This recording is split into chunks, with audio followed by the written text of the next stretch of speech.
Welcome back to the Seaboard Central, everyone. In today's video, we're going to program this brand new ScaleTrains ES44AC to run and sound just like the prototype. As a locomotive engineer, I've accumulated thousands of hours in these GEVO locomotives. I've even operated the prototype 8101 in more than one occasion. So without further ado, let's get started. So now that we have the unit out of the box, one of the first things I want to do is check to make sure everything's okay, including to see if it's working. So I dialed in address number 3, which that's the way they come straight from the factory. I hit F8 to turn it on. And you can see the ground light, walkway light, number board lights came on when I turned it on, and it's going through its firing up phase. F0 activates the headlight. F6 activates the ditch lights. F1 is the bell. F2 is the horn. And on new units like this, when you blow the horn, the bell automatically activates. Now the decoder, it'll shut the bell off after a few seconds, but on the prototype, you actually have to hit the bell button to turn the bell off. Okay, besides that, I want to check to make sure it runs, so I'm going to increase the speed to see if it moves. It moved forward. We'll change directions.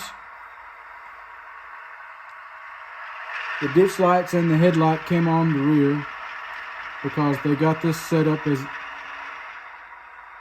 according to the directions, which is not prototypical, and that's something that we're going to change in the programming. Now, one of the last things that I want to do is check to see if the current keeper that's included in this decoder is activated.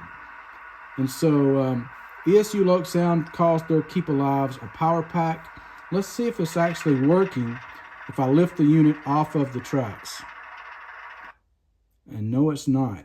And so that's something that we want to address in the programming when we program this locomotive to make sure that that power pack is working. All right, so I have a dedicated programming track where I program all of my locomotives, and I use the ESU Loc programmer. There, it's hooked up to the programming track, which is hooked up to an old laptop. Now, what you want to do before you do any programming is to make sure you have the latest Loc programmer software installed on your computer or laptop. And I had to do that here, where I had to update mine. So after I pull this up, since I'm not going to change the sound file that's in the locomotive, I'm just going to modify it.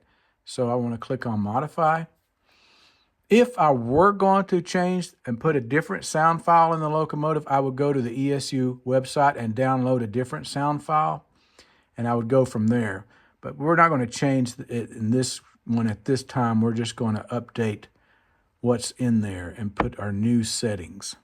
So what it's doing is reading the decoder settings for the locomotive, and now it's popped up to the first page. Now, another thing I do is I keep a spiral-bound notebook with notes on all of my locomotives, and I've started a new page for this particular locomotive. So one of the first things I want to do here, and I'm going to zoom in so you can see what I'm doing here, is we need to change that address. So we're going to use the long address, and we're going to change this number to 8101. All right, the next thing I want to do is I want to change which functions will be activated when the unit is in a consist. And this is for my personal settings. I want F5, F6, F7, and F8 active, and I want to make sure everything else is inactive. And we'll remove that F10. There you go. Now that takes care of this page. And I'll show you the reason why I chose those 4 functions being activated when it's in a consist in just a minute. The next thing I want to do is go to brake settings.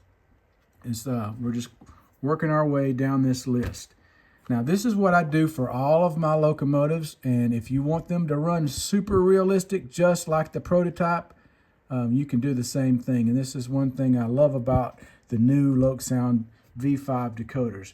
They actually have 3 brake settings, and what they were intentionally for is you could have one for the independent brake, one for the automatic brake, and one for the dynamic brake. But we're going to ignore that because we're going to treat everything as just an independent brake at this point. And what I'm going to do is change brake number 1 to 51. And then I'm going to come down here and change brake number 2 to 85. And I'm going to change brake number 3 to 102. And what that did is that made brake 1 set at 20%, brake 2 at 33.33%, and brake 3 at 40%. Now the next thing we want to do is go to driving characteristics, and we'll go up to the top of the page. Now I do different driving characteristics for my yard locomotives and local locomotives like second generation EMDs versus my road engines like this ES44AC. They tend to load slower. The prototype locomotives tend to load slower than say an SD40 or a GP38. So I want that acceleration value to reflect that. So here I'm going to make this acceleration value 34. Now what that does, that means that it's going to take 30 seconds for this locomotive to reach maximum speed.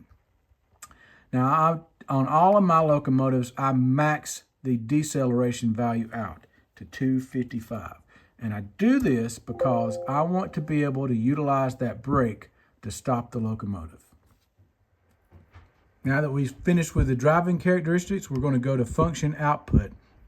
And here on function outputs, I'm going to change this auxiliary 7 because we're not seeing where that power pack is been activated. We noticed that when we picked it up before. So let's. It's normally associated with auxiliary 7 or auxiliary 9. So what we're going to do is we'll change the amount of time to say like 6.55 seconds. That sounds good. And we're going to test this to see if this actually works. So let's see how, I'll show you how you can test everything. So what we'll do is we'll go up here now and we will write the decoder data and override it with our current settings. So let's do that. And it's going to write the firmware to the locomotive. It's actually, looks like it's updating the firmware in the decoder. So this may take a minute. All right, it finished writing the decoder firmware and updating the decoder. Let's go to driver's cab. And what we're going to do is we're going to test it. So we'll go to F8, and the unit has activated.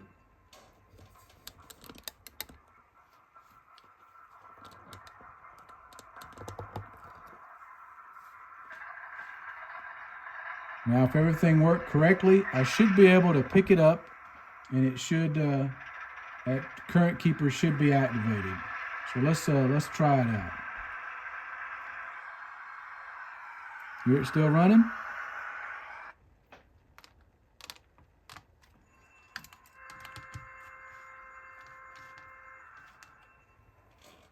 All right, so now that we've done that, we got that working. Let's go to the function settings. And here what I want to do is I want to scroll down to the bottom, and where you have a triggered function. Right now they have it set at F11. I'm going to actually have something else on that F11. So I'm going to move this triggered function down to F13. All right. Now the next page is our function map. And here's where we're going to make all these changes. I'm going to show you how to make this unit operate more like a prototype ES44AC. One of the first things, this is a complete model railroad thing is directional headlights. It's one of my pet peeves. I cringe when I see people operate their trains this way because it's not prototypical at all. So what you want to do is you want to ignore the direction. And I'm also going to take this F5 off here, ignore that. All right, and then the same thing for this reverse. We're going to ignore this reverse, and we'll ignore that F5. All right, we'll leave the bell and the horn on F1 and F2. They have, on F3, they have a handbrake wheel.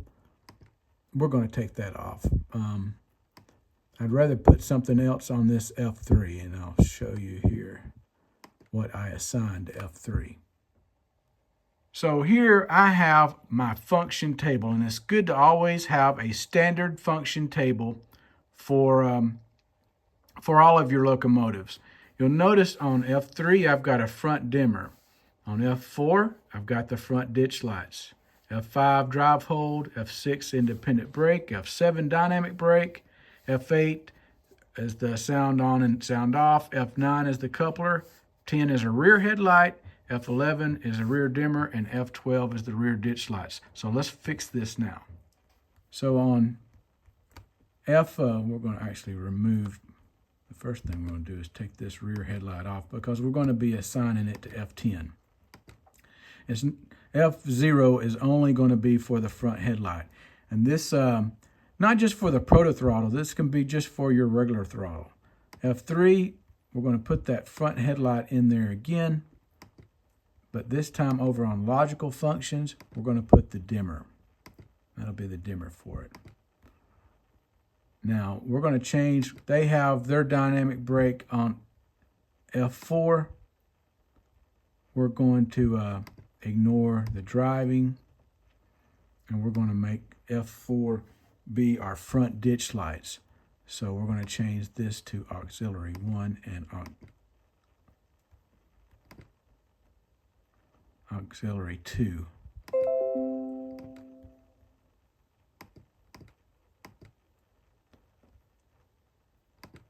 We'll get rid of this shift mode and brake 3.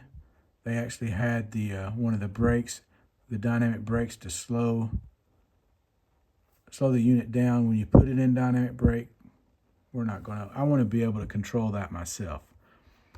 All right, F5, this is where we put drive hold. We're going to ignore the direction. This is that rear light. We're going to take that off. And logical functions, what we're going to do is disable the brake sound and drive hold.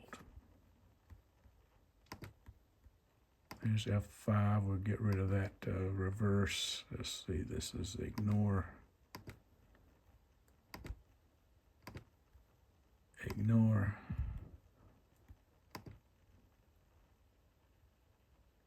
So this should just be F6. We're going to ignore.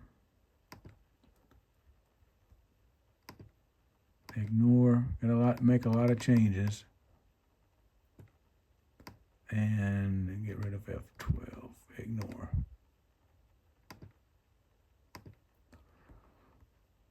All right.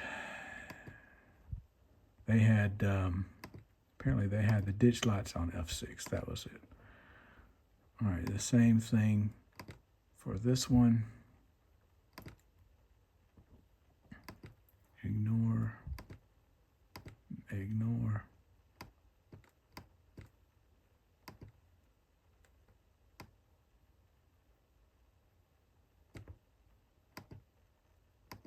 Ignore. We're going to get rid of these. They have the rear ditch lights set on auxiliary 5 and 6. All right, so for my F6, this is where I have the independent brake. So on logical functions, what I put is I'm going to scroll down and I'm going to activate all 3 brakes. Brake 1, 2, and 3. Probably don't have to do that, but I'm going to do that. For some reason, I think it works better with the proto throttle. As you advance that brake lever across, it picks up the brake 1, brake 2, and then the brake 3 is set the highest, as the highest setting. So then we go over to under sounds. This is where you will choose the independent brake feature.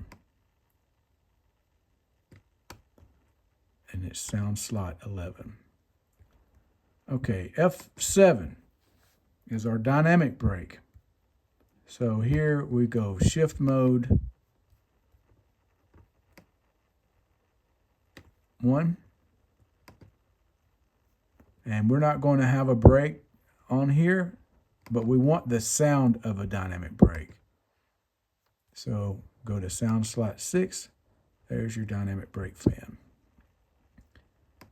Now, we're not going to mess with what they have in F8. They've got a lot of things that's already there. We'll leave that the way it is.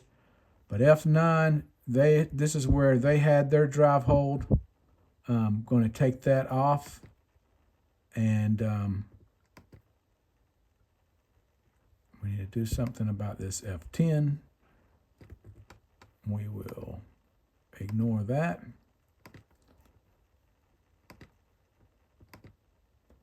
We will take these off.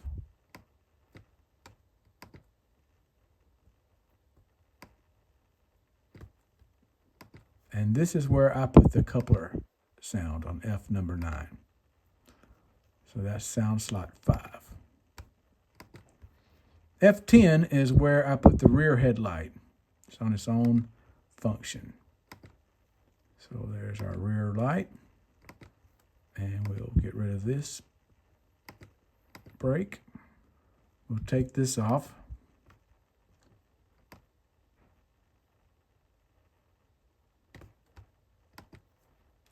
And we'll take this off.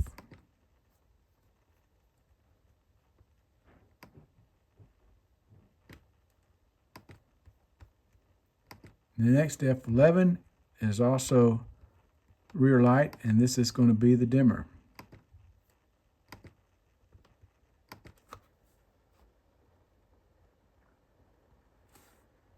And before, that triggered function was the radiator fan on F11.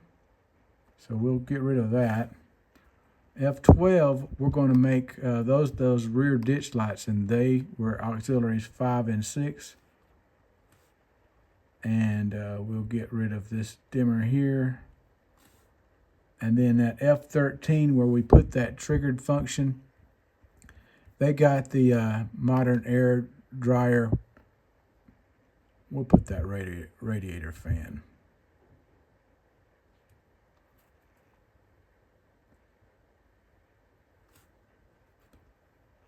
And we'll just double check the function table to make sure everything else is okay. Don't see anything else that's going to affect it. So we're going to move on down the list here. So the next thing we want to go to is the motor settings, and we're going to put our own speed curve in to make this unit run as realistic as possible. Now, I got another couple other ES44ACs by ScaleTrains. I'm just going to plug these numbers in that I use for those first. I'm going to set the minimum speed to 4, and I'm going to change this maximum speed to 54. We may have to update these, and I'll show you the reason why I'm lowering this maximum speed down, because what I want to do is I want to max my units out at 18 scale miles an hour. I don't want them to run any faster than 18 scale miles an hour. So now what I need to do is just plug some numbers in for each one of these speed steps. So speed step 1 is 1, and speed step 2, this is going to be 21.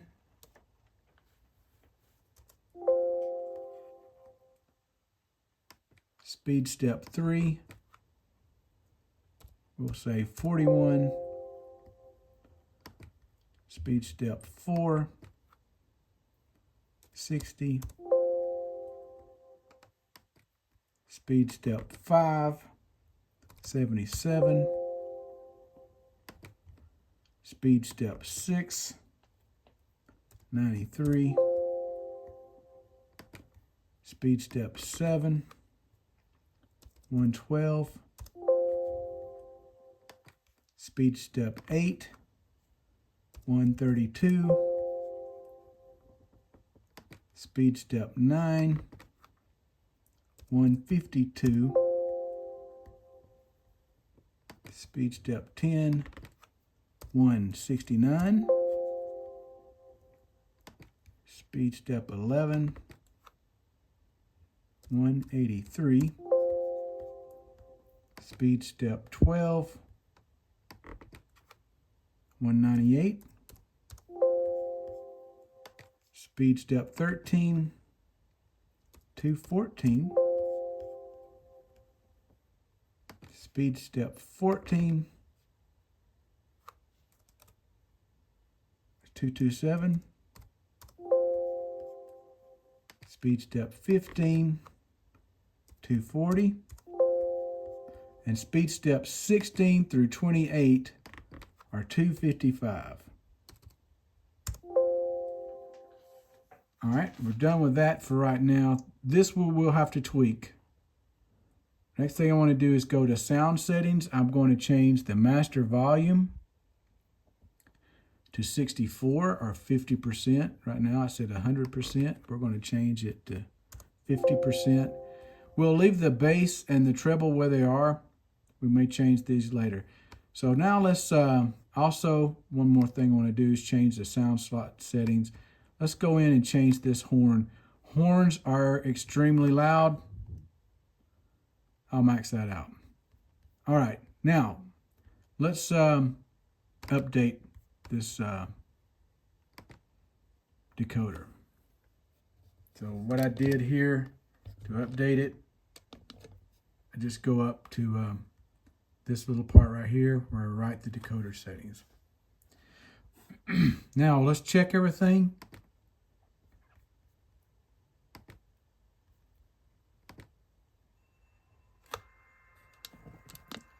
If it's working like that, everything went through.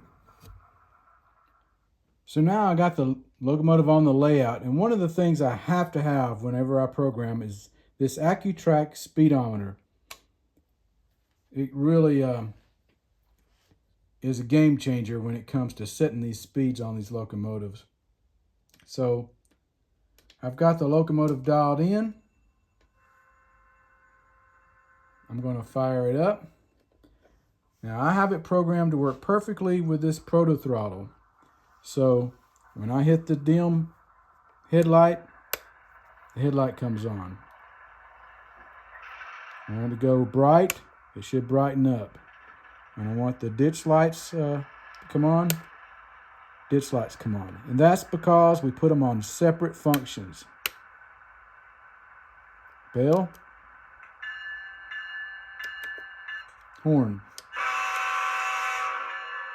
And you can see how much louder that horn is since we raised the volume.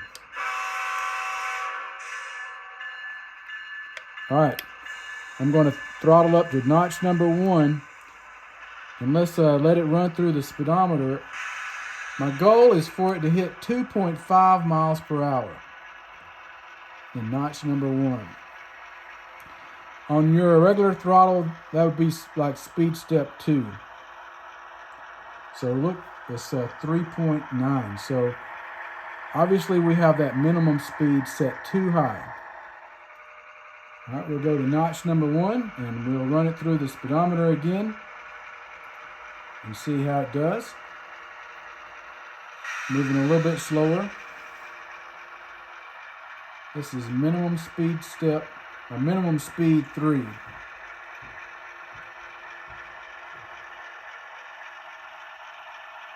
.9, that's much better. And we can even adjust it further. So while it's firing up, let's check the rear headlights. And on my proto throttle. I got the rear headlights here. So we should see a dim come on, bright, and ditch lights. You can see how I did that, and dim. I got the dim activated on the rear, and put the dim on the front. So now it's displayed on both sides. Now I've put the throttle in notch number 8. I want to get 18 miles per hour on this AccuTrack speedometer. So it's gaining speed.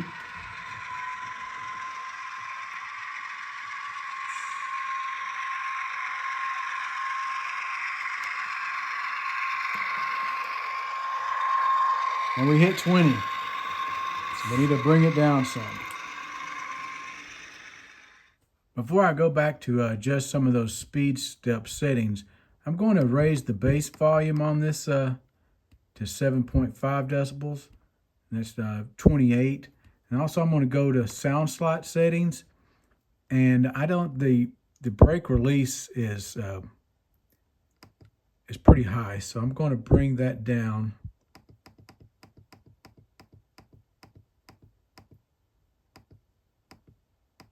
to about 16 or 12.5%. All right, now we're going back to the motor settings, and I've lowered the maximum speed to 44. I changed the minimum speed back to 3, and I've made some adjustments. I got speed step 2 at 22, speed step 3 at 41 now. Let's see what this does, and see if we can come up with something better. One thing I notice about the GEVOs, like this ES44AC, is that they have a lot more bass. And I wanted that bass to really come out. So again, here's notch number 1.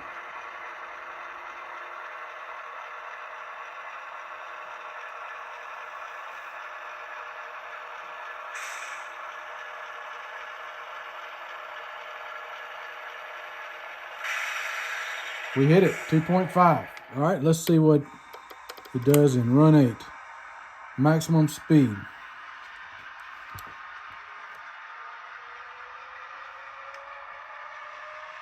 I also maximized that bass all the way to 10.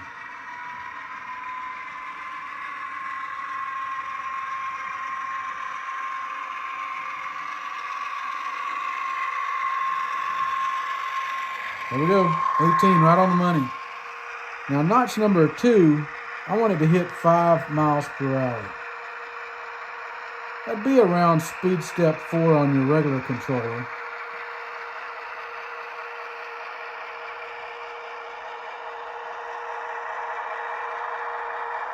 .9, that's pretty close. And notch number 3, I want it to be 8 miles an hour.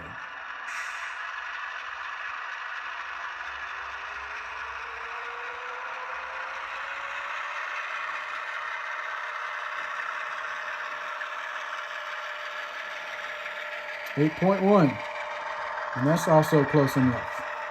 All right, notch number 4. I want it to be 10 scale miles per hour.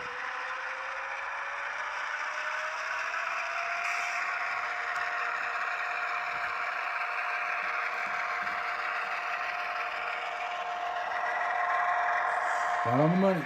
Notch number 5, 12 scale miles per hour.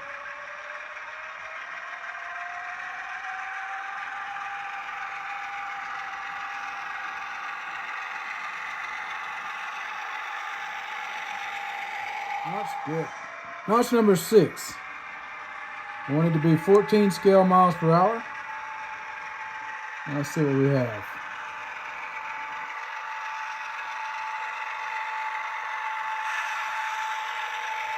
Got it. All right, let's go notch number 7. What I want to get is 16 scale miles per hour.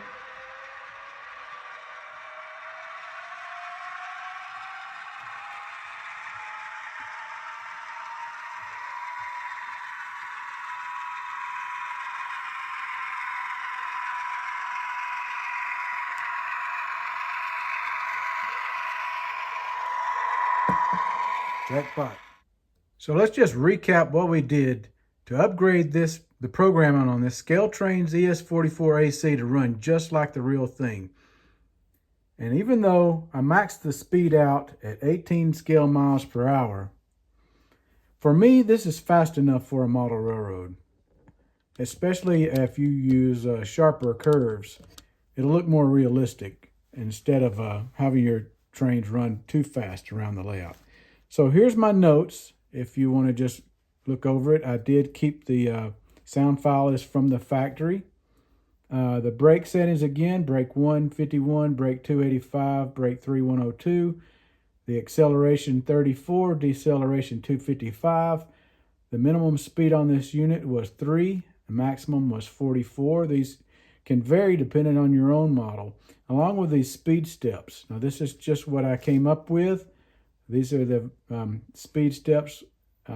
16 through 28, I max them out at 255. And if you want to just look over these, and for 9 through 16, here they are on this side. And you just have to adjust these. This is what takes time.